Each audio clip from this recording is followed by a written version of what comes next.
Hello everyone, welcome back to the RN45 education. आज मैं आप लोगों को 4 से 5 क्वेश्चन जो है सॉल्व करवाने वाला हूँ। ये सभी क्वेश्चन SSC CHSL में पूछे जा चुके हैं। मैं केवल इनका सोल्यूशन ही नहीं बताने वाला हूँ, बल्कि आप लोग इसे फास्ट कैसे सॉल्व करेंगे इन सभी क्वेश्चन को ये भी बताने वाला हूँ। पहला क्वेश्चन देखिए ध्यान से। एक व्यक्ति अपनी आय का 25% बचत करता है। अगर उसकी आय में 20% की वृद्धि हो जाती है और उसकी बचत समान रहती है, तो उसके व्यय में कितने प्रतिशत की वृद्धि हुई। तो सबसे पहले यहाँ पे देखिए, आय का 25% बचत करता है। 25% का मतलब 1/4, यानी 4 में 1 बचत करता है। 4 में 1 बचाता है तो खर्च कितना करता है, 3। ठीक है, 4 अगर इनकम है, 1 जो है सेव करता है, तो खर्च कितना करता है, 3। ठीक है, तो कैलकुलेशन को आसान करने के लिए यहाँ पे 40 बना लीजिए, यहाँ पे 10, यहाँ पे 30। ठीक है, अब देखिए, अगर उसकी आय में 20% की वृद्धि, आय में 20% की वृद्धि, तो 40 का 20% निकालेंगे तो क्या आएगा, 40 का 20% 8 आएगा। तो इसमें जो है 20% ऐड करना है, यानी अब हो गया आय 48। ठीक है, और कहा है बचत जो है समान रहती है, बचत जो है 10 ही रहेगी। तो अब देखिए, 48 आय हो गई, 10 बचत, तो अब खर्च कितना होगा, 38। ठीक है, पहले खर्च कितना हो रहा था, 30, अब हो रहा है 38। तो खर्च में कितने की वृद्धि हो गई, 8 की। 8 की वृद्धि हो गई 30 में, गुणे 100, क्योंकि परसेंटेज निकालना है। ठीक है, काट देंगे, यानी ये आएगा आपका 80/3। 80/3, और 80/3 को आप लोग 26 सही 2/3 भी लिख सकते हैं। ठीक है, तो इतने प्रतिशत की वृद्धि होगी। दूसरा प्रश्न देखिए। दूसरा प्रश्न है, त्रिभुज ABC में AB और AC पर क्रमशः बिंदु D और इस प्रकार स्थित हैं कि DE BC के समांतर है। त्रिभुज ABC है और D और E इस प्रकार है कि DE समांतर BC, ये दिया गया है।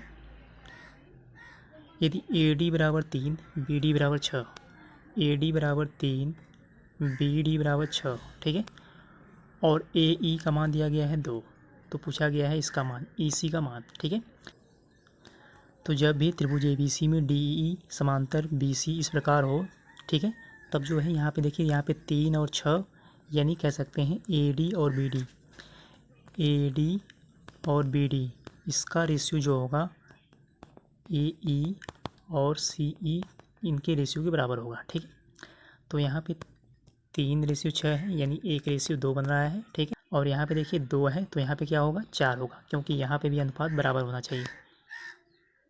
तो 4 सेंटीमीटर आपका आंसर होगा। अगला क्वेश्चन देखिए। तीसरा प्रश्न है, 12,000 की धनराशि पर 5 वर्षों के अंत में साधारण ब्याज 6,000 होता है। इसी धनराशि पर 3 वर्षों में समान दर से वार्षिक रूप से चक्रवृद्धि होने वाला चक्रवृद्धि ब्याज कितना होगा। तो यहाँ पे आप लोगों को चक्रवृद्धि ब्याज पूछा गया है 3 साल का। तो चक्रवृद्धि ब्याज के लिए सबसे पहले आप लोगों को रेट क्या है ये निकालना पड़ेगा। तो ध्यान दीजिए, 12,000 रुपये है और इस पर जो है 6,000 ब्याज प्राप्त होता है, कितने साल में, 5 सालों में। तो 12,000 का 6,000 यानी आधा है, यानी कह सकते हैं 50% ब्याज है 5 सालों में। ठीक है, 5 ईयर में 50%, तो 1 साल में कितने का, 10% का ब्याज बनेगा, यानी रेट जो है वो है 10%।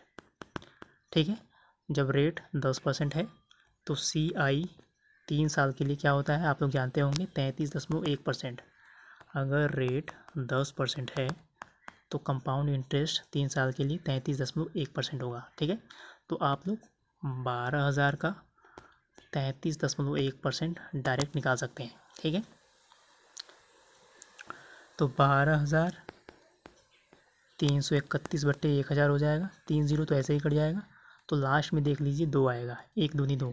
ठीक है, तो यानी ए वाला ऑप्शन आपका सही हो जाएगा, आप लोगों को पूरा सॉल्व करने की ज़रूरत नहीं है। चौथा प्रश्न है, 10 पुरुष या 15 महिलाएं किसी कार्य को 30 दिन में पूरा कर सकते हैं। 15 पुरुष और 17 महिलाएं उसी कार्य को कितने दिन में पूरा कर सकते हैं। ठीक है, 15 पुरुष और 27 महिलाएं। ठीक है, तो पहली लाइन में देखिए, 10 पुरुष या 15 महिलाएं। ठीक है, 10 मेल बराबर हैं 15 फीमेल। ठीक है, तो 5 से अगर काट दें 2 बार 3 बार, तो मेल फीमेल का रेशियो क्या बनेगा, 3/2। ठीक है, यानी इसे ऐसे भी लिख सकते हैं, 3 फीमेल बराबर हैं 2 मेल की, तो 1 फीमेल 2/3 मेल के बराबर है। तो दिया गया है 15 पुरुष और 27 महिलाएं। 15 पुरुष और 27 महिलाएं। तो 27 महिलाएं हैं, इसे भी पुरुष में बदल लीजिए। तो 27 का 2/3, ठीक है। तो 15 + 18 यानी 33 पुरुष हो गए, ठीक है। अब टोटल कार्य कितना है, 10 पुरुष 30 दिन में, यानी 300 जो है टोटल कार्य, ठीक है। तो 300/33, तो 300/33, ठीक है। ये आपका आएगा आंसर, यानी 100/11।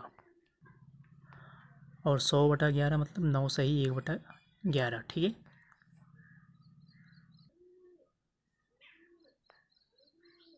ये क्वेश्चन देखिए, ये क्वेश्चन तो काफ़ी आसान है। दिए गए व्यंजक का मान ज्ञात करना है, ठीक है।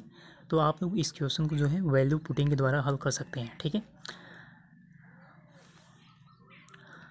अगर आप लोगों को कैलकुलेशन आसान करनी है तो यहाँ पे x की जगह जो है 2 रख दीजिए, ठीक है, क्योंकि 2/2 1 हो जाएगा, ठीक है।